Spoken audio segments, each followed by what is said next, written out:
Herkese salam, mən hüquqşünas Qasımova Həmidə. Sizə bugün ər-arvadın ümumi əmlakının bölünməsi ilə bağlı mübahisələrdə qanunvericilik tətbiqi təcrübəsi haqqında Azərbaycan Respublikası Ali Məhkəməsinin plenum qərarından danışacağam. Həmin plenum qərarı barədə indi deyəcəksiniz ki, bir YouTube videosu çəkməyə nə gərək var idi? Amma bu qərarın içində elə məsələlər var ki, hazırda bütün boşanma proseslərində və ondan sonraki prosesdə əmlak bölgüsü zamanı, ümumi birgə mülkiyyəti müəyyənləşdirən zaman, payları müəyyənləşdirən zaman insanlara qarşısına çıxan bir çox sualların cavabını verməkdədir və mən də həmin suallarınıza cavab tapa bilməniz üçün həmin plenum qərarı barədə bu videoda danışmaq qərarına gəlmişəm. Ər və arvadın ümumi birgə mülkiyyətini təşkil edən belə deyək, əmlak aktivlərdən və passivlərdən ibarət olur. Hüquqi dildə belə deyəndə təbii ki, anlaşılmır. İndi mən sizə həmin aktivlərin nələr olduğunu sadalayacağam. Bu aktivlərə nələr daxil ola bilər? Yəni, ər və arvadın ümumi birgə mülkiyyətinə nələr daxil ola bilər? Bunların arasında, Ali Məcəlləsində də göstərilmişdir bu. Bunların arasında nələr daxildir? Hər bir tərəfin, yəni ər və arvadın əmək, sahibkarlıq, intellektual fəaliyyət nəticəsində əldə etdiyi, edə biləcəyi gəlirlər, aldığı pensiya və müavinətlər, xüsusi təyinatı olmayan pul ödəmələri, digər deyək bunlara, xəsarət, sağlamlığın itirilməsi, pozulması, əmək qabiliyyəti itirilməsinə görə aldığı məbləğlər, maddi yardımlar, daşınar və daşınmaz əşyalar, qiymətli kağızlar, kredi təşkilatlarında, kommersiya təşkilatlarında olan payları, əmanətlər banklarda olan, yenə kapitaldan aldığı bildiyi paylar, bunlar deyək, bunlar hamısı aktivlər adlandırılır. Passivlər isə, məsələn, şəxsin borc müqaviləsinə irəli gələn öhdəlikləri ola bilər, borcu ola bilər. Bunlar da passivlərdir. Həmin bu aktivlərlə bağlı indi danışacağıq. Nədən danışacağıq? Bu plenum qərarının bir hissəsini bugün şərh edəcəm bu videoda. Həmin sadaladığım aktivlərlə bağlı qeyd etmək istəyirəm ki, bu siyahı məhdud bir siyahı deyil. Əlbəttə ki, inkişaf etdikcə, illər keçdikcə yeni gəlir mənbələri ortaya çıxır, yeni aktivlər əmələ gəlir. Buna görə bu siyahı istənilən qədər genişlənə bilər. Hətta indiki dövrümüzdə belə bu siyahıda qeyd edilməyən başqa aktivlər ola bilər. İndi gəlin həmin plenum qərarında hamı üçün maraqlı olan bəzi məsələləri aydınlaşdıraq. Tutalım ki, ər və arvad, A və B, A arvad olsun, B ər olsun, nikaha daxil oldular. Vərəsəlik qaydasında da A-ya keçən bir əmlak var. Tutalım ki, bir atasından ev qalıb. Vərəsəlik qaydasında keçən, bağışlama yolundan keçən əmlak bilirsiniz ki, ərlə arvad arasında bölüşdürülmür. Arvadın şəxsi mülkiyyəti, ayrıca mülkiyyəti hesab olunur. Amma ər boşananda istəyir ki, oradan pay götürsün, kobud dildə desək.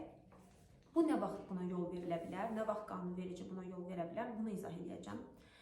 Əgər A-nın gətirdiyi əmlaka, məsələn, ev dedik, ər hər hansı bir əsaslı təmir işi apararsa, yəni ümumi mülkiyyətdən ya da şəxsi mülkiyyətindən hər hansı bir əsaslı təmir apararsa və bunu birgə nikah dövründə eləyərsə, böyük bir xərc qoyarsa, bu halda bu onların ümumi birgə mülkiyyəti sayılacaq və məhkəmədə boşanma zamanı əmlak bölünə bilər. Amma burada əsas məsələ var. Arvad evin sahibidir, vərəsəlik qaydasında əldə edib onu. Tutalım ki, təmir işini arvad öz şəxsi, başqa bir şəxsi, yenə də atasından qalan bir əmlak hesabına təmir etməməlidir. Bunu ya ər öz şəxsi əmlakı ilə eləməlidir, ərə də məsələn atasından qalan bir əmlakı ilə eləməlidir, ya da ümumi ikisinin büdcəsindən eləməlidir. Baxın, bu məqam, burada 3 dənə məqam var. Birgə nikah dövründə bu hadisə baş verməlidir, mütləq şəkildə əsaslı xərc çəkilməlidir, son olaraq isə evin elə bir sahibi olmayan tərəf, əgər ona sahib olmaq istəyirsə, pay əldə eləmək istəyirsə, o çəkəcəyi xərci ya öz şəxsi büdcəsindən, yəni şəxsi deyək ki, bağışlama yolu ilə, vərəsəlik yolu ilə əldə elədiyi bir pul var, onu ilə eləməlidir, ya da birgə mülkiyyətləri ilə eləməlidir. Bu halda həmin əmlak da avtomatik olaraq onların birgə mülkiyyəti hesab olunur. Daha sonra bir çox ər və arvadın qarşılaşdığı problemlərdən biri də hərbiçi işləyən şəxslərdə olur. Hərbi xidmətdəki qüsursuz xidmətlərə görə bəzən bildiyimiz kimi yaşayış sahələri, müvafiq hədiyyələr, başqa əmlaklar verilə bilər dövlət tərəfindən hərbiçilərə. İndi boşanma zamanı hərbiçi iddia eləyəcək ki, ər tərəf yəni, bu ümumi əmlak sayılmır və bunu bölüşdürə bilmərik, çünki bu mənə dövlət tərəfindən bağışlanıb. Əslində elə deyil. Plenum qərarı buna bir münasibət bildirir. Bildirir ki, həmin birgə nikah dövründə həmin hərbiçi, yəni ər çəkdiyi əziyyətə görə onları əldə edib. Yəni kimsə ona əvəzsiz olaraq o əmlakı verməyib, dövlət ona əvəzsiz olaraq məsələn mənzillə təmin eləməyib. Əziyyət çəkdiyi üçün əldə etdiyi maaşla yanaşı ona yaşayış sahəsi verilir. Bu qətiyyən bağışlama predmeti ola bilməz. Bu bağışlama sayılmır. Ona görə də uzunmüddətli, səmərəli, qüsursuz xidmətlərinə görə verilən yaşayış sahəsinə arvadın da avtomatik pay hüququ yaranır. Bir digər plenum qərarında maraqlı məsələlərdən biri, hətta mən tələbə olanda bu plenum qərarını oxuyanda təəccüblənmişdim. Mərc oyunları, yarışlardan əldə edilən, lotereyalardan əldə edilən gəlirlərdir, hədiyyələrdir. Onun üçün də plenum qərarı qeyd edir ki, birgə nikah dövründə təbii ki, yəni rəsmi nikahdan gedir söhbət. Oyunlarda, mərclərdə, lotereyalarda iştirak üçün müəyyən bir əvvəlcədən xidmət haqqı ödənilir də. Lotereya pulsuz qoşula bilmirsiniz ki, pul ödəyib qoşulursunuz ya da hər hansı bir mərcə falan. Bunlar təbii ki, qanuni olmalıdır, buna diqqət yetirək. Bir də nikah dövründə deyəndə çox xahiş edirəm, rəsmi nikahdan söhbət gedir. Dini kəbin kəsmə yolu ilə girdiyiniz nikahlarda bu bölünmələrin heç birindən söhbət gedə bilməz. Qaydaq məsələmizə, həmin oyunlarda, lotereyalarda, mərclərdə əlbəttə ki, bir xidmət haqqı ödəyirsiniz. Tam ki, 200 manat ödəyirsiniz ki, maşın lotereyasına qoşulasınız. Həmin 200 manat sizin birgə əmlakınızdan ödənilir. Yəni, ər və arvadın ortaq büdcəsindən ödənilir. Nə olursa olsun. Oradan ödənildiyinə görə, oradan əldə edəcəyiniz, yarışmadan əldə edəcəyiniz hədiyyə də bağışlama deyil. Yenə də çünki bu əvəzsiz deyil. Bu əvəzli şəkildə sizin müəyyən xidmət haqqı ödədikdən sonra onların sizə verdiyi bir hədiyyədir. Buna görə də boşanma zamanı o da bölünməlidir. Həmçinin plenum qərarı nəyə də diqqət edir? Ailə Məcəlləsinin 32-ci maddəsinə əsasən intellektual fəaliyyət nəticəsində nikah dövründə birlikdə və ayrılıqda çəkilmiş zəhmət, əmək və digər səylər nəticəsində əldə edilən gəlirlər də müxtəlif oyunlar, müsabiqələr, yarışmalar və sair oxşar tədbirlərdən əldə olunmuş aktivlər də ər və arvadın birgə mülkiyyətidir. Yəni bura yarışmalar, müsabiqələr də daxildir. Bir digər məsələ və mənə ən çox sual bu barədə gəlir ki, özbaşına tikililərlə bağlıdır. Bir çoxları bildiyimiz kimi çıxarışsız evlər var. Bir çox nikah dövründə əldə edilən həmin evlərdən biri də özbaşına tikililər, yəni çıxarışsız, kupçası olmayan evlərdir.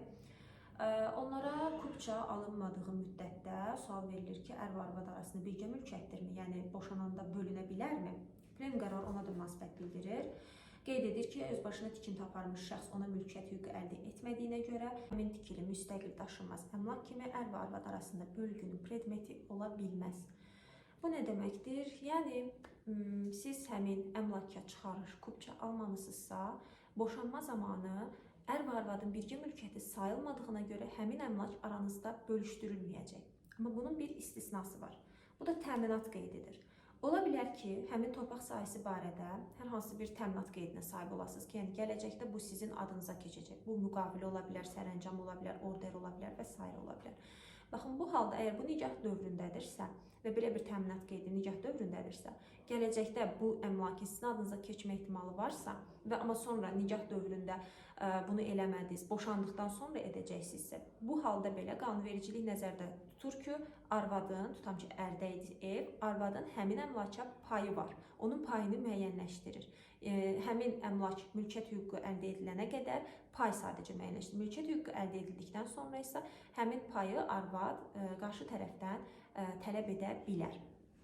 MTK-lara münasibətdə də üzvlük payları ilə bağlı məsələ qeyd edilir ki, əgər məsələn həmin MTK-nın, yəni mənzil tikinti kooperativləri deyək, üzvlük payının haqqını birgə nikah dövründə tam şəkildə ödəyirsə, yenə də ər-arvad arasında həmin əmlaka olan mülkiyyət hüququ paylı hesab olunur və onların birgə mülkiyyətidir.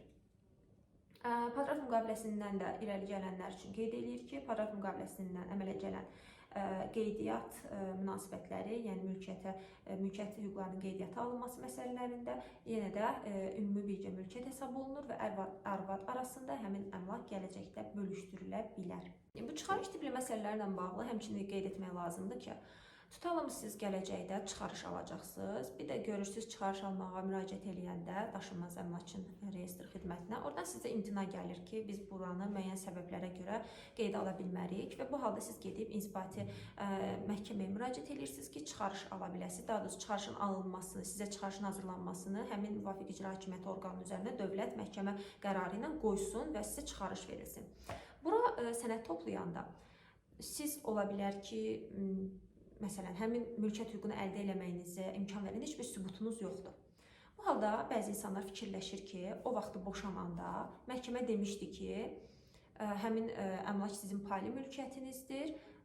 Axı əvvəl ona mülkiyyət hüququnuz yox idi. Məhkəmə sadəcə sizin paylarınızı müəyyən eləyirdi ki, hə, paylı mülkiyyətdə münasibət bildirmişdi.